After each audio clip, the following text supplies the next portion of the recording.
vamos a hablar con Emiliano Penelas, quien es un hincha del Rojo de Independiente de Avellaneda, fanático, que es de profesión director de fotografía y que en este caso es codirector, narrador y director de fotografía de Continuará, película documental que está disponible de forma libre en Cinear, en la plataforma pública y gratuita del Estado. Emiliano, bienvenido a Leu5, ¿cómo estás?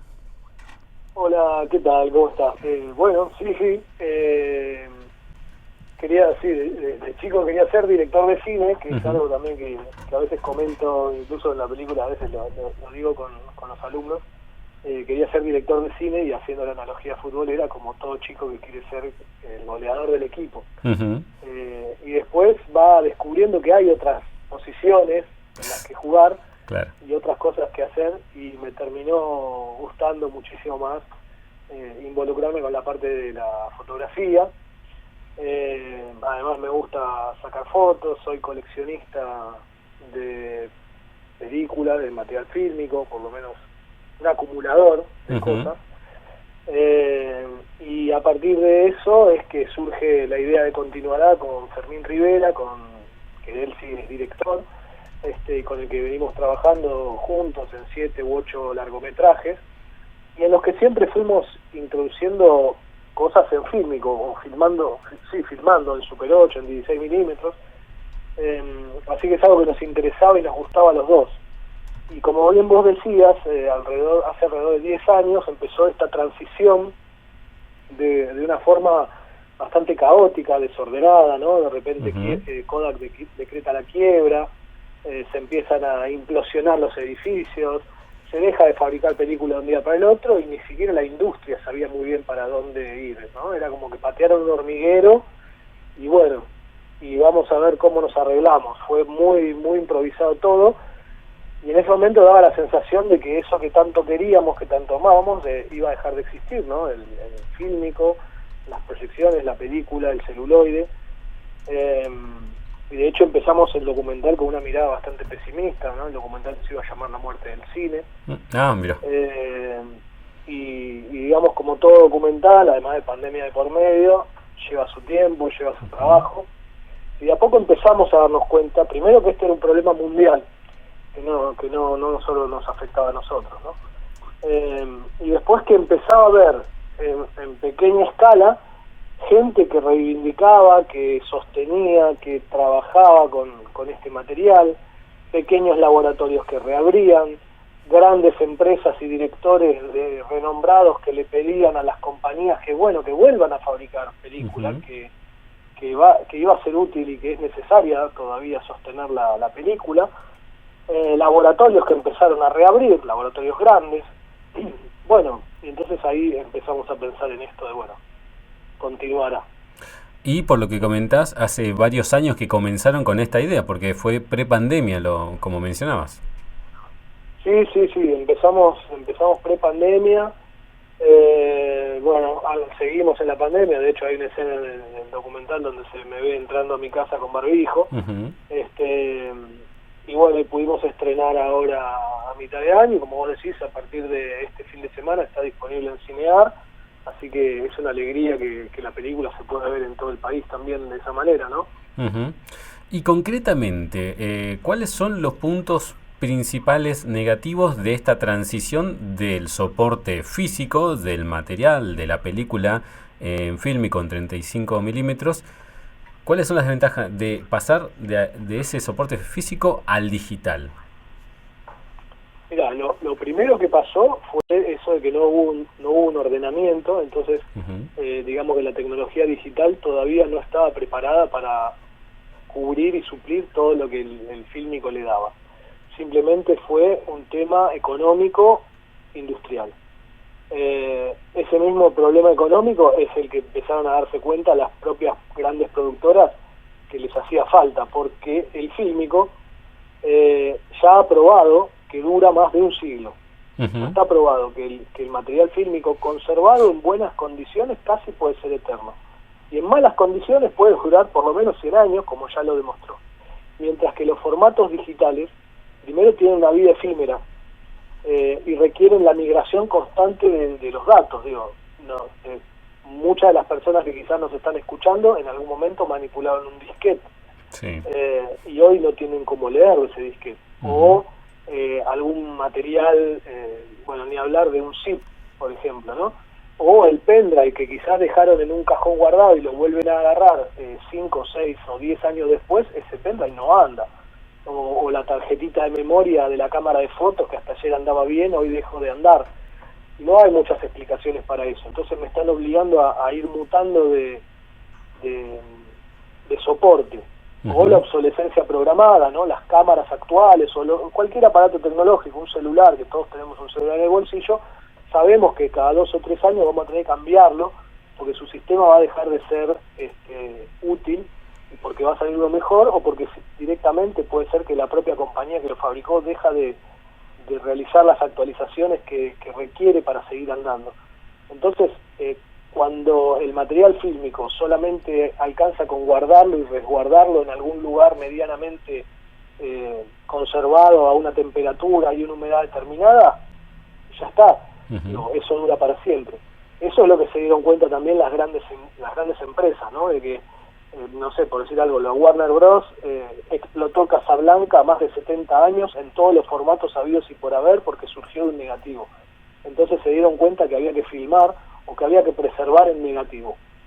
Que la mejor forma de preservar el material seguía siendo el material fílmico, que no hay forma, no hay nada digital ahora que lo reemplace. De hecho, nosotros en la película contamos que el sistema que existe ahora en digital se llama LTO, que no es un sistema del audiovisual, sino que es de bancos, es un sistema de los bancos, de las empresas, que sirve para guardar información. Pero ese sistema solo lee el sistema actual, ahora creo que van por el LTO 7 u 8, entonces lee el LTO 8 y lee el 7, pero si vos tenés el 6 ya no lo lee. Entonces si vos tenés un 6 tenés que apurarte a migrarlo al 8 para estar al tanto de la nueva tecnología. Bueno, ni hablar de la nube, ¿no? Esto de, bueno, tengo las fotos en una nube, bueno, esa nube pertenece a una empresa, físicamente también está en un lugar que puede incendiarse, prenderse fuego, todo, y lo perdiste para siempre. Entonces, el soporte analógico es de por sí el mejor medio para la preservación. Y después, bueno, hay una cuestión estética, que es la luz atravesando un fotograma, algo que vive, algo que existe, algo que tiene una consistencia sólida y que además puede tener una historia personal, una historia propia, como pasa con un libro, que pasa de mano en mano, entonces yo puedo saber de dónde vino, etcétera. Un DVD o un archivo o un stream, bueno, es eso. Ni hablar de que en el streaming hoy uno ve una película y mañana cuando la va a poner, esa película no existe más porque ha perdido los derechos. Claro. Entonces no hay forma de conservar ese material. Hay uno de los entrevistados que en este documental menciona que el fílmico, el 35 milímetros, lo resalta como que nació perfecto porque tiene grano, tiene profundidad y tiene calidez, algo que lo digital para él es frío. Y en este sentido, al cine le pasó lo mismo que le pasó, por ejemplo, a la industria de la música, que la digitalización vino a competir con el formato físico que era en su momento el disco de vinilo, por ejemplo. Sí, la digitalización es lo que termina de matar al fílmico por una cuestión de costos también, ¿no? El fílmico siempre fue caro, digo, fue caro de producir, caro de revelar y caro de manipular. Ahora, estamos hablando también de una cuestión estética y de una cuestión artística, ¿no? En ese sentido es cuando se da la transición, bueno, es eso que yo te decía, digo, de repente vos ibas a ver funciones en el 2015, 16 y 17, todavía había una doble competencia donde una película se estrenaba por ahí en 5 salas en formato digital y en 5 salas en formato 35 milímetros. Y vas a ver las de formato digital y eran horribles las proyecciones, realmente muy, muy malas. Con el tiempo han mejorado los proyectores, han mejorado los sistemas de proyección y de exhibición, pero aún así la calidez, esa textura que dice Claudio Arditi en la película, ¿no? La calidez y el sentir, ¿no? Y lo que también la película es una película de amor al cine, decimos nosotros, ¿no? no trata de ser una película de nicho que solo le interesa al que vanagloria el objeto material, sino al que ama las películas. Y en ese sentido, nosotros también pensamos que los formatos pueden convivir, porque de hecho cuando la gente cuando surge la fotografía, los pintores no dejan de pintar al óleo ni a la acuarela. Eso también lo dice Andrés de Negri en la película. Entonces, podrían convivir y coexistir. De hecho, lo que nosotros necesitamos es, primero, que se consolide una cinemateca en Argentina que preserve y conserve las películas y que además haga el esfuerzo porque esas películas que fueron hechas en formatos analógicos puedan verse en el mismo formato en el que han sido hechas y que han sido estrenadas en su momento. Después, por supuesto, lo digital permite que hoy uno tenga toda una filmografía al alcance de la mano, cosa que antes era muy difícil, porque una película, como Continuará, pueda verse en cualquier lugar del país a partir de una plataforma. Eso es una ventaja del digital que no le estamos negando, pero no tenemos que dejar de lado lo otro y tratar de pelear y sobre todo dar la batalla para que se sostenga la producción y sobre todo la exhibición de películas en fílmico como fueron pensadas en su momento. ¿Y creen posible esta convivencia entre lo digital y la proyección de películas en fílmico? ¿Se puede volver atrás y volver a proyectar películas en 35 milímetros? Mira, en ese sentido soy un poco escéptico porque primero que acá nos dedicamos a desguazar prácticamente lo que existía. Entonces hoy encontrar un cine con una sala, con una cabina de proyección en 35 es muy poco. En Buenos Aires, por lo menos que yo tenga conocimiento, no son más de 5 o 6 salas las que han conservado los proyectores en 35. Pero no obstante eso, en la película nosotros mostramos Oppenheimer, que es la película ganadora de un montón de Oscar de Christopher Nolan. En Buenos Aires se estrenó en la Sala Lugón, en el Teatro San Martín, en su versión en 35 milímetros, y en media hora agotó las entradas de todas las funciones. Con lo cual, también hay una avidez de eso, ¿no? Del público, de descubrir cómo es ese tipo de proyección. Por otro lado, la proyección asidua y habitual de forma comercial en 35 milímetros es probable que se sostenga así, de esta manera, de una manera de nicho, de museo, de cinemateca, y veo difícil que vuelva a revertirse lo que alguna vez fue. Pero no obstante eso, tenemos que buscar alternativas para que haya una cinemateca que exhiba. Por ejemplo, nosotros filmamos en el Air Film Museum, el Museo del Cine de Ámsterdam, que es el museo más importante del mundo. Hoy abro el Instagram del Museo del Cine de Ámsterdam y está programando un ciclo de películas en 70 milímetros, pasando películas de Christopher Nolan, que filma en 70 milímetros, de Hitchcock o de Stanley Kubrick. Y entonces vos tenés la opción de ir a la sala del museo y ver un ciclo de películas proyectadas en 70 milímetros, que es el formato, el doble, ¿no? de la proyección estándar, un formato espectacular. Bueno, eso es lo que deberíamos aspirar, lo que debería pasar. Se nota que sos un poquito escéptico, como lo mencionabas, pero al mismo tiempo quizás también optimista. Y esto se ve reflejado en el cambio del nombre que vos mencionabas al comienzo, que hicieron del documental, que al principio pensaban en ponerle La muerte del cine, pero se definieron por Continuará. Sí, soy escéptico en cuanto a la proyección comercial. En lo otro soy optimista porque de hecho hay cada vez más chicos que filman en Super 8. Hay cada vez más lugares donde revelar Super 8, que antes era un formato amateur y ahora se transformó en un formato accesible, entre comillas, pero que está, digamos, no es inalcanzable. Hay cada vez más empresas que empiezan a fabricar material fílmico. Hay empresas que habían desaparecido, en la película nombramos Ferragni, que tiene más de 100 años, que volvió a fabricar películas, una empresa italiana. Una empresa alemana vuelve a fabricar películas también. Los japoneses de Fuji se dieron cuenta que con el sistema Instax que imita las Polaroid es un boom y es la cámara que más venden en el mundo, la cámara Polaroid de Fuji. Entonces, en ese sentido, Kodak reabrió el laboratorio de cine más grande del mundo en Estados Unidos y está abriendo otras sucursales nuevas en Europa. La fotografía analógica, hay cada vez más lugares, más chicos, de hecho ahora me llegó también de Neuquén, gente que está revelando y procesando y vendiendo películas en 35 milímetros para las cámaras de foto. Bueno, y en el caso de la música, el vinilo es un hecho fehaciente de que el vinilo se instaló como el soporte analógico por excelencia en plena era de lo digital, ¿no? Como que, bueno, yo por la calle puedo escuchar el disco que me gusta en una plataforma, pero cuando llego a mi casa tengo el disco, lo pongo y es una ceremonia también el hecho de decir, bueno, escucho un disco de principio a fin, como en algún momento Daniel Vicino en el documental cuenta que es una ceremonia para él, poner el proyector y escuchar el arrullo del proyector corriendo la película. Tal cual. Y particularmente, Emiliano, ¿este documental en qué formato lo filmaron? Bueno, nosotros las entrevistas las hicimos en digital, porque la verdad es que hacer entrevistas hoy por hoy en fílmico sería prácticamente imposible, inviable económicamente y desde la producción, pero también está filmado en Super 8 y en 16 milímetros.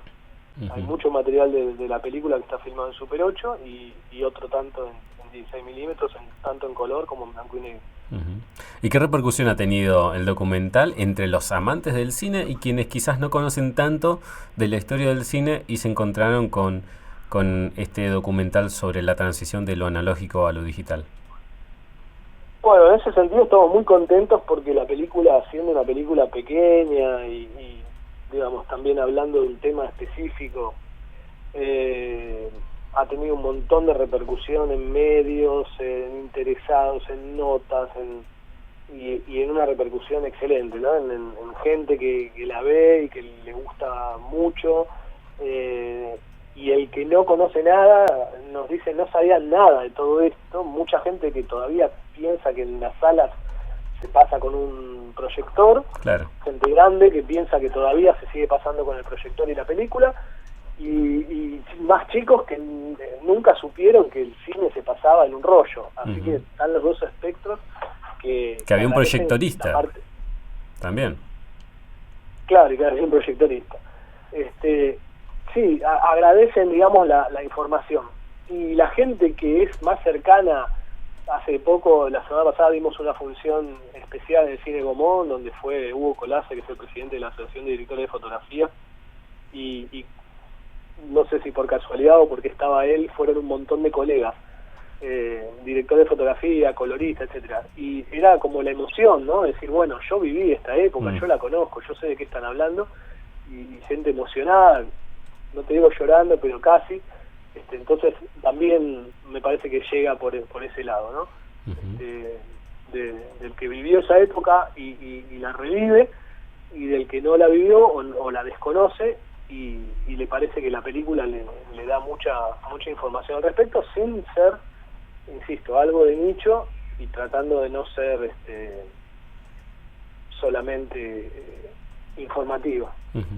De hecho, nosotros quisimos abordar varias facetas de este continuará. Está Paula Pellejero, que es una persona que interviene película y trabaja sobre la película como soporte gráfico, como si fuera una obra gráfica, o Andrés de Negri, que hace instalaciones a partir de proyectores.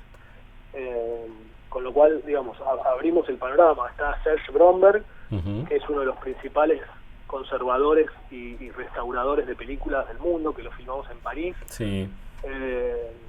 Y bueno, es el responsable de la restauración, por ejemplo, del Viaje a la Luna de Méliès, que yo digo es el santo grial del cine, ¿no? Haber encontrado una película durante más de 100 años guardada, que la había filmado Georges Méliès, el pionero del cine de ficción, del cine de aventura francés, coloreada a mano, ¿no? Una película que no se sabía que existía y que apareció 100 años después, y Serge Bromberg y su compañía la restauraron y fue película de apertura del Festival de Cannes. Una reliquia. Entonces, claro, una reliquia impresionante, sí, una película de 1902.